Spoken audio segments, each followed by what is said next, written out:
Hi guys, welcome to my YouTube channel Corporate Gyan.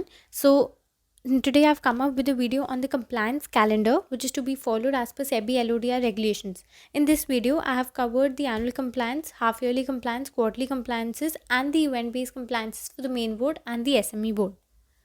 So some of the main board compliances which is to be followed quarterly are: first is the statement of grievance redressal mechanism. So a statement is to be given to the stock exchange within 21 days from the end of each quarter, stating what all things like number of complaints pending at the beginning of the quarter, number of complaints resolved, number of complaints received during the quarter, and the number of complaints disposed of.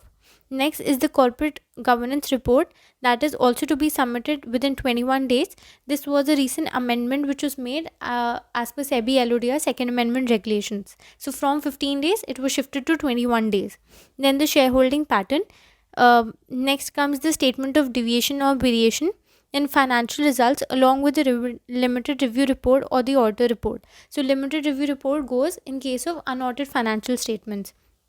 Next comes the reconciliation of share capital audit. It is to be submitted within 30 days from the end of each quarter. So reconciliation of share capital audit is as per the SEBI Depositories and Participants Regulation. Next we have the half-yearly compliances. So there's just one, which is disclosure of related party transactions. So what is the timeline? That is 30 days from the date of publication of standalone and consolidated financial results. Now comes the annual compliances. So there are 6 in number. First is the appointment of share transfer agent. So that is to be given within 30 days from the end of each financial year. Next is disclosure of related party transaction as discussed previously. Then secretarial compliance report, that is within 60 days from the end of each financial year. This has also been added as per the SEBI LODR second amendment regulations. Next is the financial results along with the auditor report, which is to be provided within 60 days from the end of financial year, and will report not later than the date of commencement of dispatch to the shareholders. So before sending it to the shareholders, the disclosure needs to be made to the stock exchange. Next is the transfer or transmission or transposition of securities within 30 days from the end of financial year. So now we have in total 14 event-based compliances. So what do you mean by event-based compliances? Whenever any event such as a corporate action takes place, it is to be intimated to the stock exchange. It is not done as a routine activity, but only just when the certain event takes place. So first is the intimation of appointment of share transfer agent, which is to be done within 7 days of the entering the agreement. Next is the in principle approval of the recognized stock exchange. That this is before issuing securities, as in name of the stock exchange is to be incorporated in the prospectus or the offer document. So that is why it is before issuing securities. Next comes regulation 29. So it is prior intimation of the board meeting for certain decisions like buyback, dividend, fundraising, which is to be provided at least 2 working days in advance. Then prior intimation of board meeting for the financial results, which is 5 working days in advance. Prior intimation of board meeting for alteration in the nature of securities, 11 days in advance.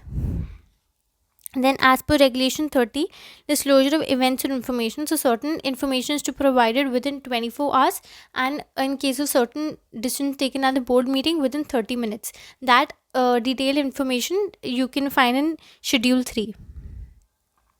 Further event-based compliances are shareholding pattern prior to the listing of securities, which is to be done 1 day prior. Then shareholding pattern in case of capital restructuring, which is within 10 days in case of any change in capital. As in, if the capital changes by increases or decreases by 2%, then it is to be intimated to the stock exchange within 10 days. Then draft scheme of arraignment. So obtain observation letter or no objection letter from the stock exchange before filing the same with any court or the tribunal. This takes place in case of mostly merger, amalgamation, consolidation. Okay, next is loss of share certificate and issuance of duplicate share certificate. That is within 2 days of getting information. Okay, voting results. So now within 2 working days from the conclusion of meeting. So earlier it was within 48 hours. So as per the recent amendment, it has been made 2 working days. Okay, next comes the change in name. That is prior approval from the stock exchange before filing with the registrar of companies. Okay, Next is the website. So listed entity must maintain a functional website, and it should regularly update the website. Now we come to the SME board. So the compliances are comparatively lesser as compared to the entities listed on the main board. So first is the statement of grievance redressal mechanism within 21 days, and reconciliation of share capital audit within 30 days from the end of each quarter. So the pattern which is followed in case of SME board is 232. So just a way to remember these. So half yearly compliances, there are three, that is the shareholding pattern, statement of deviation or variation, and financial results. So a best way to remember this is 31, 32, 33. So regulation, and it's always better to remember the regulation number, which will help you guys in the long run. Annual compliances, same, share transfer agent, annual report, and the transfer or transposition or transmission of securities. So event based compliances for SME are same as compared to the main board. Only the difference is there, instead of regulation 39 and 46 of the main board, you have to write regulation 42 and 42 subpart 3. So which I have mentioned it in the timeline.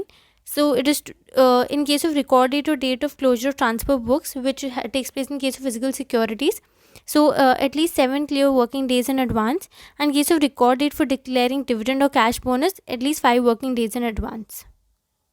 Thank you guys. I hope you liked the video.